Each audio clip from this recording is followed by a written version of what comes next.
Ask our experts, Vetri Subramanian, Group President at UTI Asset Management Company, and Jameel Ahmad, the Global Head of Market Research at ForexTime.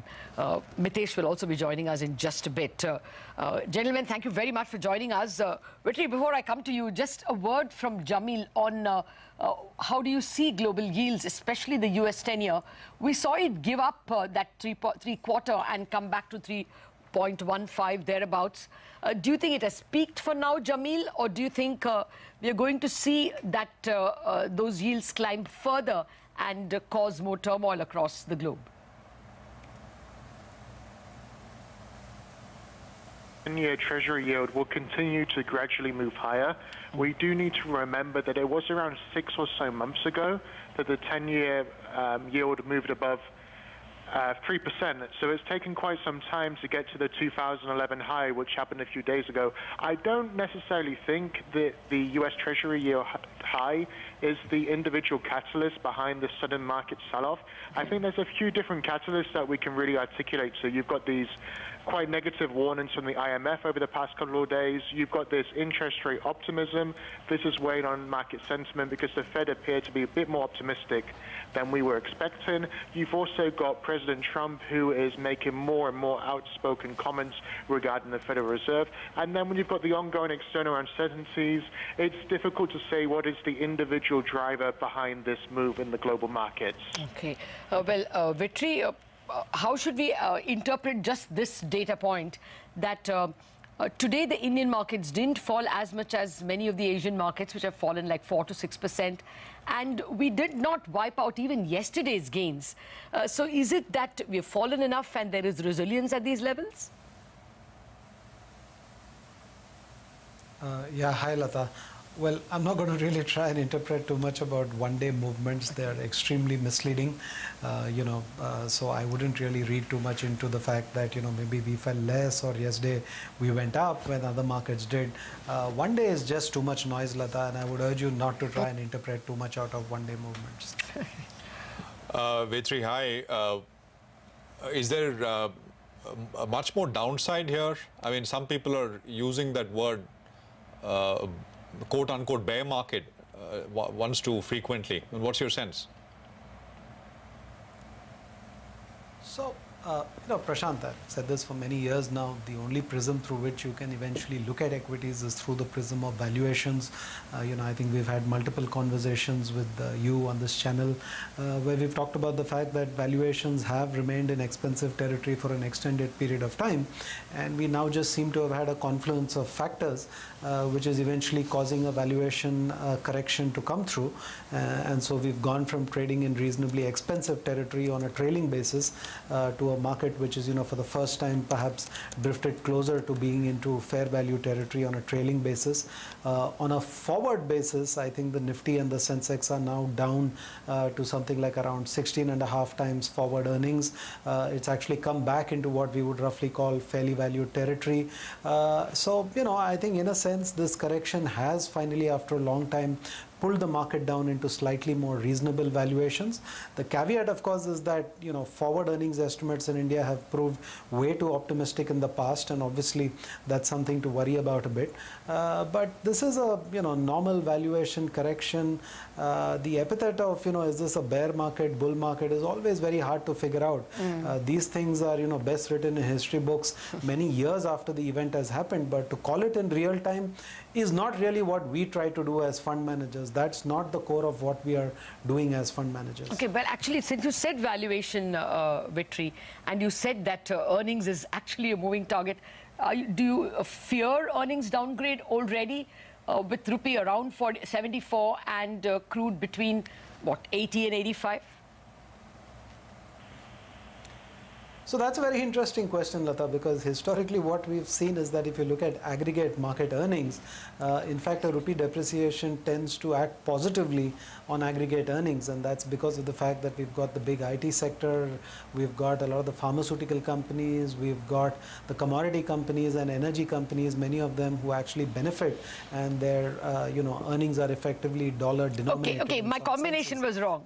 So actually the aggregate what I would say is earning interest rate increases. Interest rate increases and crude rally? Yeah, I think you've hit the nail on the head. I think the two challenges to earnings are essentially going to be the fact that one way or the other, what's happened because of recent events in the financial system sort of exposing some of the fragilities means that we genuinely have a risk at this point of time that credit availability to the economy starts to slow again. Remember, the most active people in terms of providing credit to the economy in recent years have actually been the NBFCs. So if you've got a significant slowdown in credit flow to the economy from NBFCs, this is eventually going to end up proving negative for growth, and eventually therefore it will end up turning negative for a lot of the domestic oriented businesses which are a play on domestic growth. So I think that is really the bigger issue. And it's quite interesting to see, though, you know, there are always multiple factors that feed into it. We're actually seeing a lot of weakness in some of the domestic consumer cyclical names in recent times, which would sort of fit in with the fact that lesser availability of credit and credit at a higher cost is actually hitting a lot of the domestic consumption names. Right. Vetri, I mean, you're absolutely right. You said, I mean, just to go back to the earlier point, that you cannot call bull or bear markets in real time. We're wiser in hindsight. My question only was that if this is one of those bear phases, then is it time to make an asset allocation call? Was my follow-up question to that? Because, I mean, if it is a bear phase, it could last a couple of years. Even good companies don't get valued properly. We've seen that. We've had those before. So are we at the start of something like that?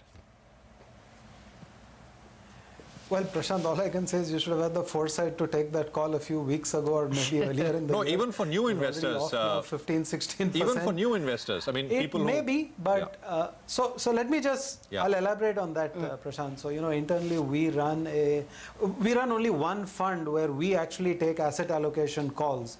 That's the only fund where, based on an internal model which looks at valuations, relationship between valuations, forward returns, what should be the optimal asset allocation for that fund into equities.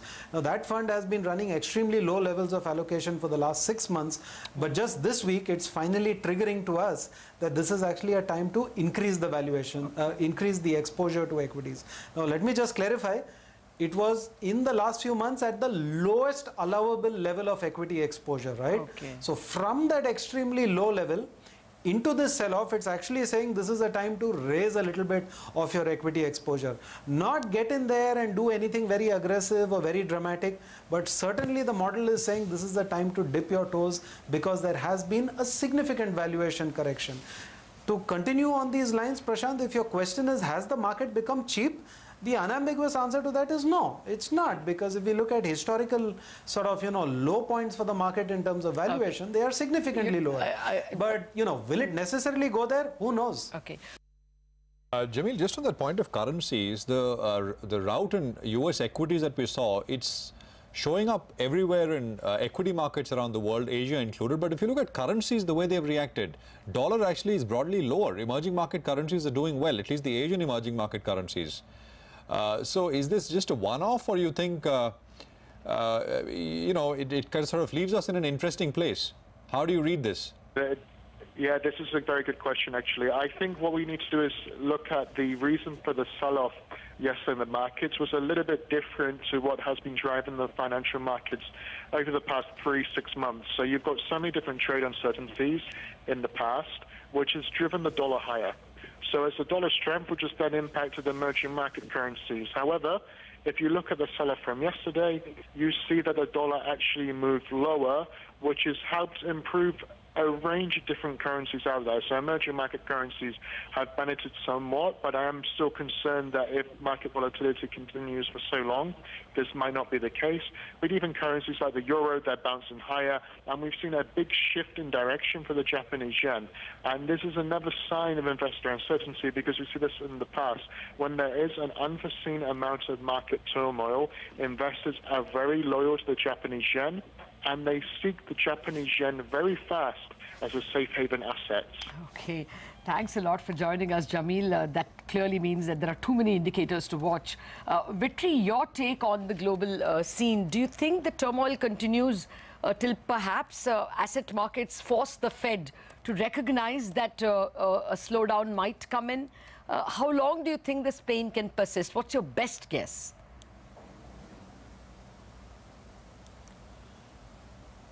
Well, I think the Fed has always said that eventually what matters to them is the financial stability of their markets. So, at this point of time with the, Dow or something down just about 3.5% from its all-time high just a few days ago, I'm not sure that they really see their system being under any significant degree of stress.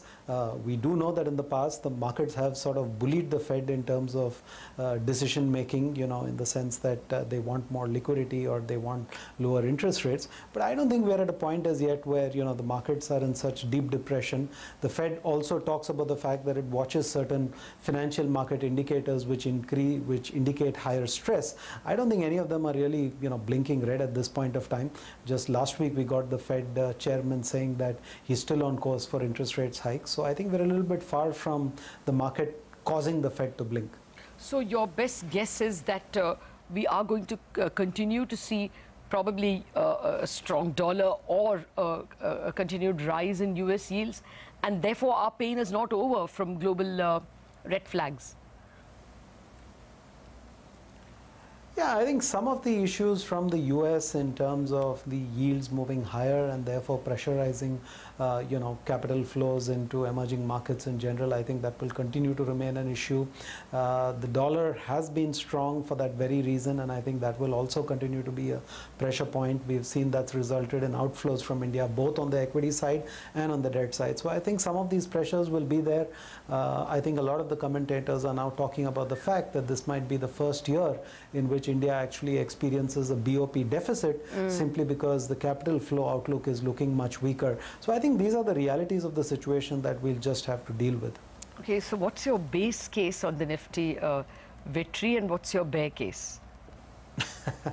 So we don't really work with index targets, and that's because as fund managers, eventually what we're focused on is trying to create alpha. So index targets is not really part of our investment process. But I'll just touch on one point, because I think we left that discussion halfway on valuations. Yeah. More than just valuations, Lata, when I just look at the BSE 500, there's about a quarter of the stocks which have fallen more than 50%. Yes. And there's maybe about 50% of the market which is down anywhere between 25 to 50%.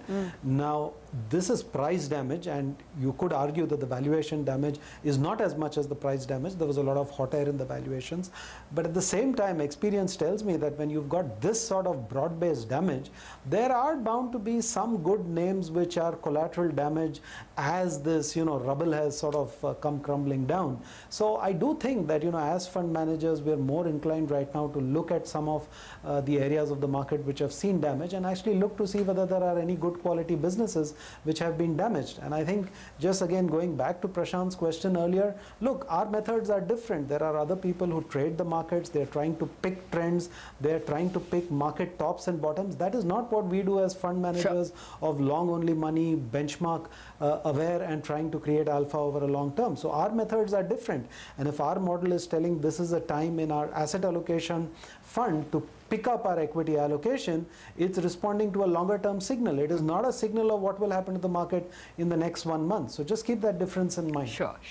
Thank you very much, Vetri. So that's a very important message. And I think this is a third fund manager in the last 48 hours who is telling us that the price damage in the mid cap and the small cap is fairly vast, and there could be significant value that you may find in some stocks which are just collateral damage because the whole lot has seen a sell-off.